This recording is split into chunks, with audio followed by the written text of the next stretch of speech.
Mice are nocturnal creatures. They eat during the night and sleep during the day. If, however, you just feed mice during the day, they gain more weight than if you feed them a similar amount of calories at night. Same food, about the same amount of food, but different weight outcomes, suggesting that eating at the wrong time may lead to disproportionate weight gain. In humans, that would presumably mean eating at night. Weight management recommendations often include advice to limit nighttime food consumption, but this was largely anecdotal until it was first studied experimentally in 2013. Researchers instructed a group of young men to not eat after 7 p.m. for 2 weeks, compared to a control period where they continued their regular habits. After the night eating restriction, they ended up about 2 pounds lighter.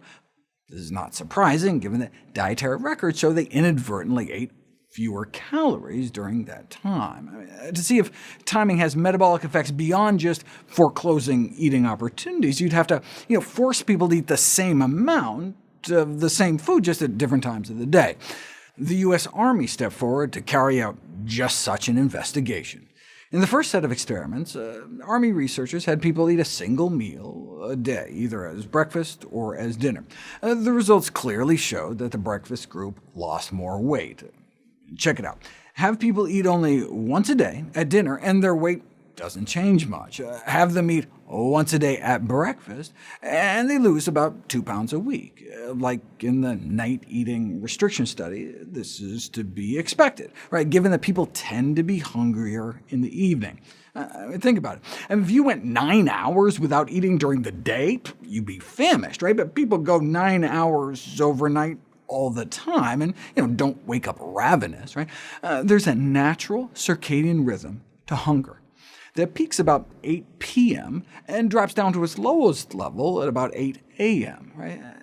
That may be why breakfast typically is the smallest meal of the day. The circadian rhythm of our appetite isn't just behavioral, it's biological. It's not just that we're hungry in the evening because we've been running around all day. If you stayed up all night and slept throughout the day, you'd still be hungriest when you woke up that evening.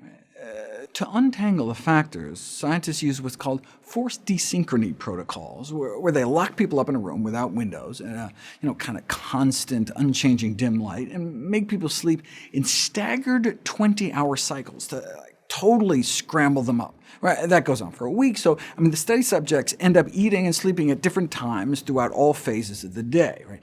Then you can see if cyclical phenomena are truly based on internal clocks, or just a consequence of what you happen to be doing at the time. For instance, there's a daily swing in our core temperature, and blood pressure, and hormone production, and digestion, and immune activity, and almost everything else. But let's use temperature as an example. Your body temperature bottoms out usually around 4 a.m., dropping from 98.6 down to more like 97.6. Now, is this just because your body cools down as you're sleeping? No. You can show experimentally by keeping people awake and busy for 24 hours straight that it happens at about the same time, no matter what. It's part of our circadian rhythm, just like our appetite. Right? It makes sense, then, if you're only eating 1 meal per day and you want to lose weight, you'd want to eat in the morning when your hunger hormones are at their lowest level. OK, but then things start to get weird. The Army scientists repeated the experiment, but this time they had the participants eat exactly 2,000 calories, either as breakfast or as dinner. Right? That takes appetite out of the picture. Right? They were also not allowed to exercise. Same number of calories, so same change in weight, right?